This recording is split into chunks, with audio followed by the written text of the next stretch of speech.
Durante muitos anos, a gente não teve aprovação de nenhum antibiótico. Agora, desde o ano passado para cá, a gente teve aprovação de 5 antibióticos pelo FDA.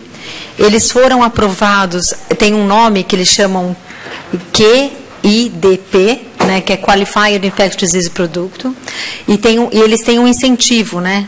E o que eles dizem? Eles dizem, pelo que eu entendi, pelo que eu li, eu entendi que novos antimicrobianos que vão atender indicações que não têm alternativa, por exemplo, KPC, NDM, esses antibióticos vão ganhar um processo de revisão para aprovação mais rápido e vão ter uma extensão do tempo de patente, de exclusividade por mais 5 anos. Então, pelo que eu entendi, é isso, do FDA, do que eu li. Então, foram aprovados inicialmente a dalbavancina, o tedizolide e a oritavancina. Só que essa é uma nova oxazolidinona. Esses dois são lipopolipeptídeos, né, lipoglicopeptídeos, e esses novos glicopeptídeos, eles vão ser, todos eles, tanto a oxazolidinona, estou falando por causa das tradutoras, e os lipoglicopeptídeos, eles vão ser usados para tratamento de infecção por Staphylo aureus, e eles estão aprovados principalmente para tratamento de infecção de pele e partes moles. Para gram-negativo, a gente tem uma droga nova, que é o ceftolozane e tazobactam. Então, associa uma nova cefalosporina com um inibidor de beta-lactamase já conhecido e o ceftazidimabactam, que é uma cefalosporina já conhecida com um novo inibidor de beta-lactamase. Então, essas são as 2 drogas que acabaram de ser aprovadas para tratamento de gram-negativo. Já adianto que nenhuma das 2 tem atividade contra a NDM. Então, a gente não tem nenhum antibiótico novo que está em fase 3 ou que está aprovado. Tem algumas coisas que estão ainda em teste in vitro que têm atividade contra a metalobeta-lactamase. O principal problema é que tem interferência entre os inibidores de metalobeta-lactamase e eles também bloqueiam enzimas de células de mamíferos. Então, esse é um dos problemas, tá? Mas tem inibidores. Apertei muito rápido. Olha. Então, a gente tem o ceftolozane e tazobactam. Ele é uma cefalosporina que vai ter uma atividade muito boa, principalmente para Pseudomonas aeruginosa. Ele é uma cefalosporina que tem uma atividade muito potente contra Pseudomonas aeruginosa. Ela é estável à produção de AMP-C, então ela é mais estável. E ela também tem, pela fórmula dela, ela tem um limiar menor para convulsão. Convulsão como quando você fala, não sei como fala, convulsiona, tem um potencial menor. Ela foi indicada para tratamento de infecção intraabdominal complicada e infecção urinária também complicada. Tá? Essa é a aprovação dela. E eu coloquei aqui as bactérias que foram avaliadas, porque vão ser essas que vão ter pontos de corte estabelecidos pelo FDA para o laboratório poder interpretar o antibiograma. Aqui a gente pode notar, eu peguei, esse artigo aqui é um artigo de revisão sobre a droga, ele é bom, apesar que ele está um pouco já desatualizado.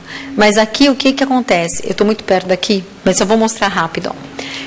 Quando a gente tem a Pseudomonas aeruginosa, a gente tem E. coli não ISBL e ISBL, Klebsiella não ISBL e ISBL. Se a gente olhar a MIC dela, por exemplo, para Pseudomonas aeruginosa, a MIC 50 dela é 1, enquanto para ceftazidima é 2 e para cefepima é 4. Então, ela é mais potente do que cefepima e ceftazidima para pseudomonas. Quando a gente olha as não produtoras de SBL, o MIC é muito mais baixo. Mas quando você olha as produtoras de SBL, você já tem MIC elevado, mostrando que ela não tem uma atividade boa contra ISBL. Para você usar ceftolozane com tazobactam para ISBL, você vai ter que acreditar na atividade inibitória do tazobactam, porque a cefalosporina não tem atividade, tá? O que eu achei muito interessante, eu não sei se eu cortei o slide ou se eu deixei, mas a prescrição dela é 1,5 gramas a cada 8 horas, o tempo de infusão é 1. Você vai ter o tempo de tratamento, lógico, de uma infecção intraabdominal é maior do que quando você tem a infecção urinária. A infecção urinária, em vários estudos, eles combinaram, nos estudos de fase 3, eles combinaram, depois você poderia tomar ceftolozano e tazobactam e depois continuar o tratamento com quinolona se precisasse. É necessária a correção da dose quando o clearance de creatinina é menor do que 50. Uma coisa boa é que ela pode ser usada na gravidez, né? Ela é categoria B porque é um beta-lactâmico. Então, isso é uma coisa boa. Eu acho que eu tirei aqui, deixa eu ver se eu tirei aqui, só eu volto daqui a pouco, eu tirei. Foi muito interessante porque, inicialmente, quando eles fizeram o frasco do ceftolozane e tazobactam, eles fizeram 1 grama de ceftolozane com 0,5 de tazobactam. E isso levou a um erro de prescrição nos Estados Unidos. Foi prescrito, o FDA lançou um warning dizendo que a dose tinha sido prescrita a dose 7 vezes superior.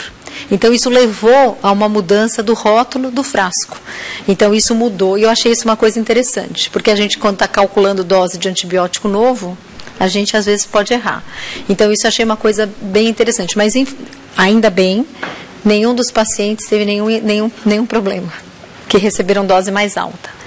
Esse aqui, eu deixei esse resultado desse estudo clínico, que é de Microbiological Intent to Treat Population, eu não sei como falar isso em português, nem em português e nem em espanhol. Então, porque a gente sempre usa a nomenclatura em inglês. O braço que recebeu para infecção intraabdominal, ceftolozane e tazobactam, ele sempre recebeu associado metronidazol, porque essas novas cefalosporinas não têm atividade contra anaeróbio. Então, eles observaram o seguinte: em quem tinha lesão renal leve ou normal, que o clearance de creatina era acima de 50 ml por minuto, esses pacientes tiveram resposta clínica muito semelhante nos 2 braços. Porém, a população que tinha lesão renal moderada grave respondeu muito pior. Isso é porque eles acham que essa população recebeu dose inadequada. Tá? Mas a resposta no clinical trial foi pior. E também foi pior naquela população que tinha mais do que 65 anos. Então, talvez, porque também está correlacionado, o idoso e às vezes tem uma função renal pior. Mas isso talvez não prestar atenção nesses pacientes, mas eles atribuem que talvez a dose que tenha sido feita durante o estudo clínico tenha sido inadequada. Mas lembrar que tem que corrigir a dose e ficar de olho nesses pacientes, observando o que está acontecendo. Ceftazimab-bactam. A ceftazimab-bactam, o ceftolozane e tazobactam, eu não sei no Brasil. Ele foi produzido, nos Estados Unidos, chegou a ser comercializado, não sei se chegou a ser comercializado, mas quem estava fazendo a aprovação e tudo mais era a companhia que era a Cubist. E a Cubist foi comprada pela Merck. Então, agora, o rótulo deles é pela Merck. Então, eu não sei como é que está o processo de registro no Brasil. O ceftazimab-bactam está com o processo de registro.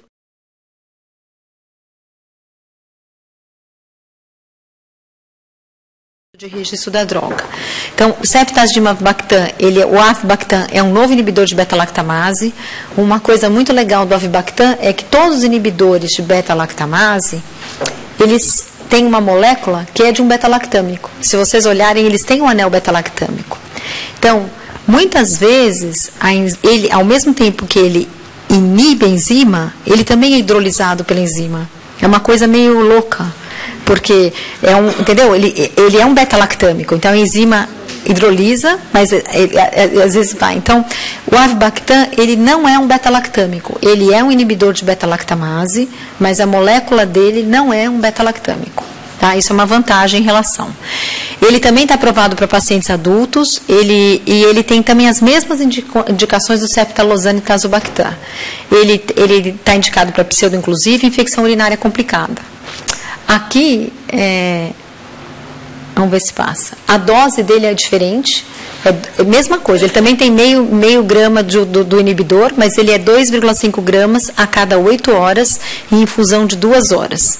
E ele também tem, ele tem a mesma coisa, ele tem inferioridade naquela população que tem clearance menor. Ele é uma cefalosporina e o avibactam pode ser dado para grávida, isso é uma coisa boa. E a coisa mais legal dele é que ele tem atividade contra serino beta-lactamase. Então, ele tem atividade contra KPC, tem atividade contra ISBL, tem atividade contra AMP-C. A atividade dele contra a OXA 48 ele também tem, que é classe D, mas ele também tem, mas ele não tem atividade contra a métalo. Então, para nós também tem esse problema que, né, não vai ter atividade, mas ele é uma coisa boa. Esse aqui é a mesma coisa, ó. Quem tinha lesão normal, a resposta na infecção intraabdominal complicada foi muito semelhante, mas para quem tinha lesão renal moderada, a resposta foi inferior. E aqui, ó, teve uma coisa que eles colocaram na bula, é que teve, a bula é drug sheet, eu não sei como é que fala, um formulário, né, o prospecto. Eles colocaram que o braço de ceftazidime avibactam, né, metronidazol, comparado ao grupo do meropeneu, naqueles pacientes que tinham alguma lesão renal, insuficiência renal moderada grave, né, moderada, porque grave nesses casos clínicos não entram, ele teve uma resposta, um aumento de mortalidade. Então, tem que prestar atenção, tá? Pode ser associado à dose que está inadequada, mas tem que prestar atenção se pode ser efeito colateral ou não. Quais são os outros antimicrobianos que estão em desenvolvimento?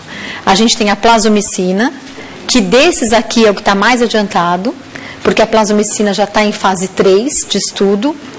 O imipenem mais o relebactam, ele é um novo inibidor de beta-lactamase, está ainda em desenvolvimento. Tem outro novo inibidor de beta-lactamase, o biapenem é um carbapenem. Tem a ceftarolina com avibactam, para tentar restituir a atividade da ceftarolina contra amostras produtoras de SBL. E tem o Astreonan avibactam. Desses todos, a gente tem a plasmicina. Aqui esse artigo é bem legal. Esse artigo, essa figura, ele mostra o seguinte. Quando eu tenho resistência a aminoglicosídeo, o principal mecanismo de resistência é a produção de enzimas modificadoras de aminoglicosídeo. Enzimas que vão cambiar, modificar a estrutura química do aminoglicosídeo. Essas enzimas, elas podem acetilar, fosforilar ou chama dinucleotidação da molécula de aminoglicosídeo.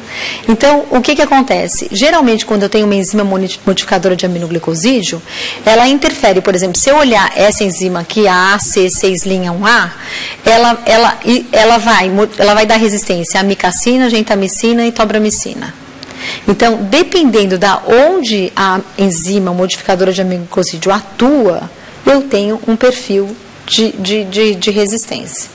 A plasmicina, ela é estável a maioria das enzimas modificadoras de aminoglicosídeo, com uma exceção que é essa aqui, ó, a A6,2'1A.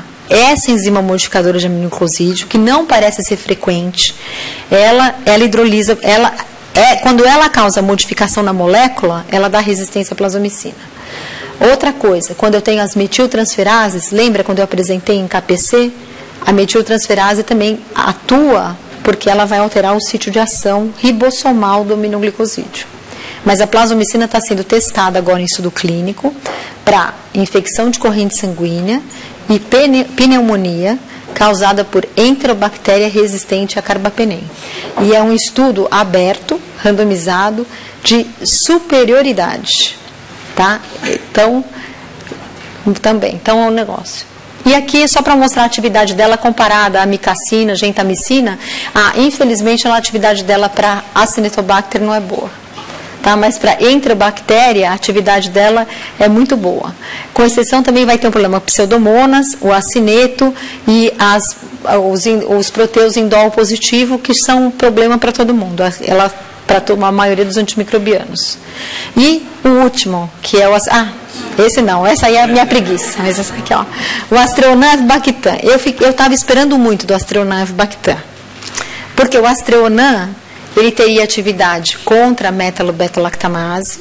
E o avibactam inibiria aquelas enzimas beta-lactamases que são BLE ou ISBL, que dão resistência ao Astreonan. Então eu falo, eu dou o Avibactam, inibo ISBL e ganho o Astreonan. Só que qual é o problema? Tem já descrito, tem uma E. coli que teve resistência devido à alteração em PBP3 em um isolado produtor de NDM1. Então, a impressão que a gente tem é que quando a gente usar o Astreonan, a bactéria vai modificar a PBP. Então, eu fiquei desapontada. Olha, isso é um estudo preliminar, a droga está em fase 1. Em fase 1, ela mostrou que ela é segura, que a farmacocinética dela é igual em homens e mulheres e em idade. Mas é uma coisa que eu fiquei um pouco decepcionada. E a outra coisa que eu fiquei decepcionada também, né, o Avibactam, ele inibe OXA48, mas não inibe as outras oxas. Então, a atividade dele para metalobeta-lactamase é ruim. Para oxa. Para Acinetobacter produtor de oxa.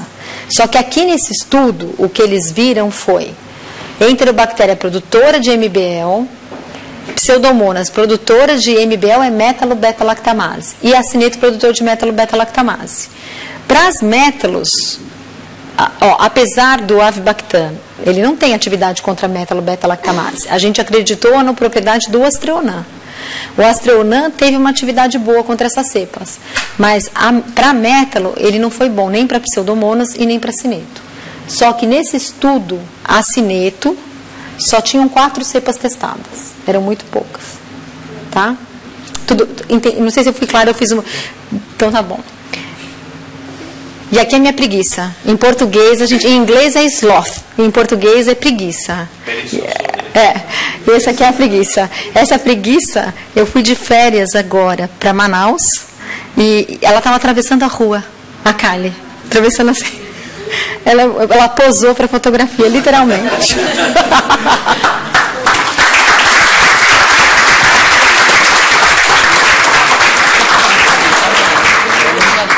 Sí, muchas gracias. Bueno, muchas gracias, Ana.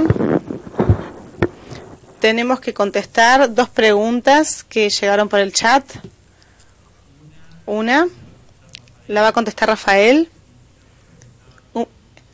Alguém perguntava sobre o uso das amplificações térmicas do ácido ribonucleico. Não tem mudanças de temperatura como tem PCR, mas sim tem um kit comercial de Biomerie que utiliza essa metodologia para a detecção de KPC.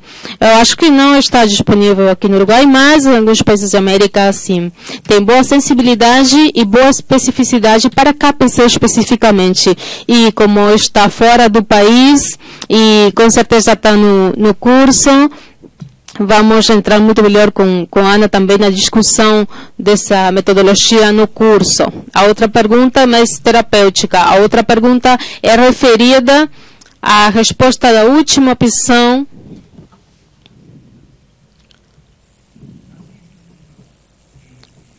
Vamos ver.